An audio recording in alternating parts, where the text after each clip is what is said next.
നമസ്തേ തിരുവനന്തപുരത്തിലേക്ക് സ്വാഗതം. കേരള വാർത്തകൾ ചുരുക്കത്തിൽ.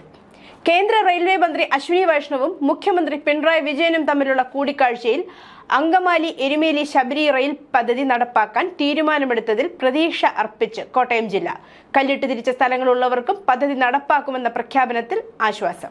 അഭിഭാഷകനായി എൻറോൾ ചെയ്തതിന്റെ റീൽ വൈറലാക്കാൻ ഹൈക്കോടതി ജഡ്ജിയുടെ ഔദ്യോഗിക വാഹനത്തിന്റെ ദൃശ്യം തന്നെ ഷൂട്ട് ചെയ്ത് ഉപയോഗിച്ച യുവ അഭിഭാഷകൻ. റീൽ വൈറലായതിനു തൊട്ടു പിന്നാലെ അച്ചടക്ക ലംഘനത്തിന് നടപടി സ്വീകരിക്കാതിരിക്കാൻ കാരണമുണ്ടെങ്കിൽ അറിയിക്കണമെന്ന് കാട്ടി കേരള ബാർ കൗൺസിൽ നോട്ടീസ് നൽകി. തൃപ്തികരമായ വിശദീകരണം നൽകിയില്ലെങ്കിൽ പ്രാക്ടീസ് ചെയ്യുന്നത് പോലും വിലക്കാം. അഭിഭാഷകന്റെ പ്രവൃത്തി നീതിന്യായ സംവിധാനത്തിന്റെ അന്തസ്സിന് കളങ്കമേൽപ്പിക്കുന്നതാണെന്ന് കാട്ടിയാണ് നോട്ടീസ്. IB ഉദ്യോഗസ്ഥയും താനും തമ്മിൽ പരസ്പര സമ്മതത്തോടെയുള്ള ബന്ധമായിരുന്നുവെന്നും അവർ ജീവനൊടുക്കിയ ദിവസവും തമ്മിൽ വഴക്കിട്ടിരുന്നുവെന്നും ചോദ്യം ചെയ്യലിൽ സുഗാന്ത് പോലീസിനോട് വെളിപ്പെടുത്തി. യുവതിയുമായി ഇടയ്ക്കിടെ വഴക്കുണ്ടാകുമായിരുന്നുവെങ്കിലും പിന്നീട് അവ പരിഹരിക്കുമായിരുന്നു. എന്നാൽ ജീവൻ ഒടുക്കിയതിന്റെ കാരണം തനിക്ക് അറിയില്ലെന്ന നിലപാടിലാണ് പ്രതി. വടക്കുംനാഥന്റെ ശ്രീമൂലസ്ഥാനത്തെ വൻമരമാണ് മുത്തശ്ശിയാൽ. ഒരു നൂറ്റാണ്ടോളം തൃശൂർ പൂരത്തിന്റെ ഉപചാരം ചൊല്ലലിന് സാക്ഷി. ചിതലും മറ്റു കീടങ്ങളും ഫംഗസും കാരണം 3 വർഷം മുൻപ് ചില്ലകൾ ഉണങ്ങി. കടപുഴകുമെന്ന നിലയിലായി. തിരക്കുള്ള സ്ഥലമായതിനാൽ ചില്ലകൾ വെട്ടിമാറ്റി. ക്ഷേത്രത്തിന്റെ മരമായതിനാൽ പിഴുതുമാറ്റി ആചാരപ്രകാരം സംസ്കരിക്കാൻ തയ്യാറെടുത്തു.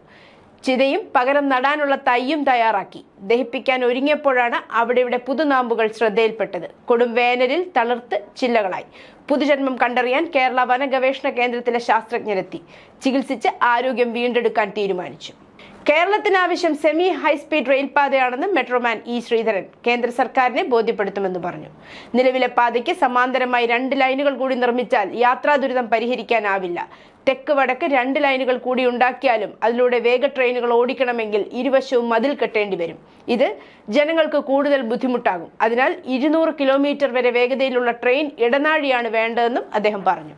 ഓടിക്കൊണ്ടിരിക്കുന്ന തീവണ്ടിയിൽ നിന്ന് ചാലക്കുടി പുഴയിൽ വീണ അധ്യാപിക മരിച്ചു. Cheruthuruthy government higher secondary school higher secondary വിഭാഗം അധ്യാപികയും ചാലക്കുടി തിരുത്തിപ്പറമ്പ് ഉപ്പത്തിപ്പറമ്പിൽ സുബ്രന്റെ മകളുമായ സിൻഡോൾ എന്ന സിന്ധുവാണ് പുഴയിൽ വീണ് മരിച്ചത്. പുഴയിലേക്ക് ചാടിയതാണെന്ന് സംശയിക്കുന്നു.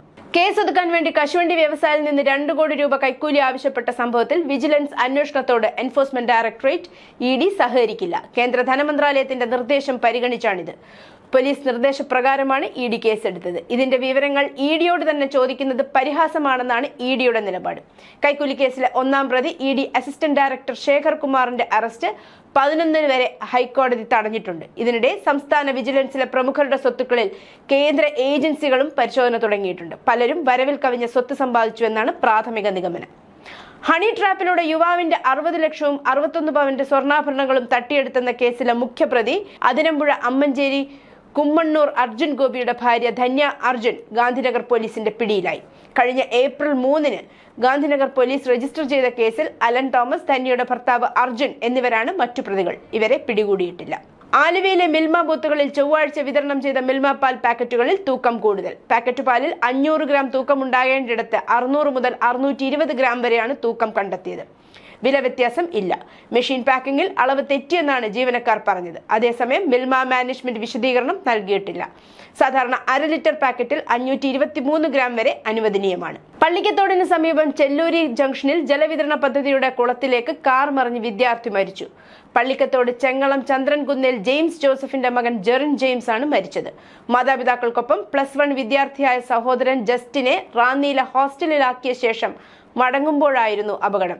ജെയിംസിനെയും ഭാര്യ ബീനെയും ഡ്രൈവർ രജീഷിനെയും കാർ വടം കൊണ്ട് കെട്ടി നിർത്തി നാട്ടുകാർ രക്ഷപ്പെടുത്തി. ഇതിനിടെ വടം പൊട്ടി കാർ 30 അടിയോളം താഴ്ചയുള്ള കുളത്തിൽ മുങ്ങിപ്പോയതിനാൽ ജെറിനെ രക്ഷപ്പെടുത്താൻ കഴിഞ്ഞില്ല. കണ്ണൂർ ചെങ്ങളായി ചുഴി കാവുമ്പായി റോഡിൽ ഗർത്തം രൂപപ്പെട്ടത് സോയിൽ പൈപ്പിംഗ് പ്രതിഭാസം മൂലമാണെന്ന് വിദഗ്ധ സംഘം. സ്ഥലം സന്ദർശിച്ച് പ്രാഥമിക പരിശോധന നടത്തിയതിനു ശേഷമാണ് വിദഗ്ധ സംഘം സോയിൽ പൈപ്പിംഗ് പ്രതിഭാസം സ്ഥിരീകരിച്ചത്. നിലവിൽ റോഡ് പൂർണ്ണമായും അടച്ചിട്ടിരിക്കുകയാണ്. റോഡിലൂടെ കാൽനട യാത്ര പോലും അസാധ്യമാണെന്ന് ജില്ലാ പഞ്ചായത്ത് പ്രസിഡന്റ് KK രത്നകുമാരി അറിയിച്ചു. ഗതാഗതം നിടിയേങ്ങ റോഡ് വഴി തിരിച്ചുവിട്ടു. ന്യൂസ് ഡെസ്ക് നമസ്തേ തിരുവനന്തപുരം.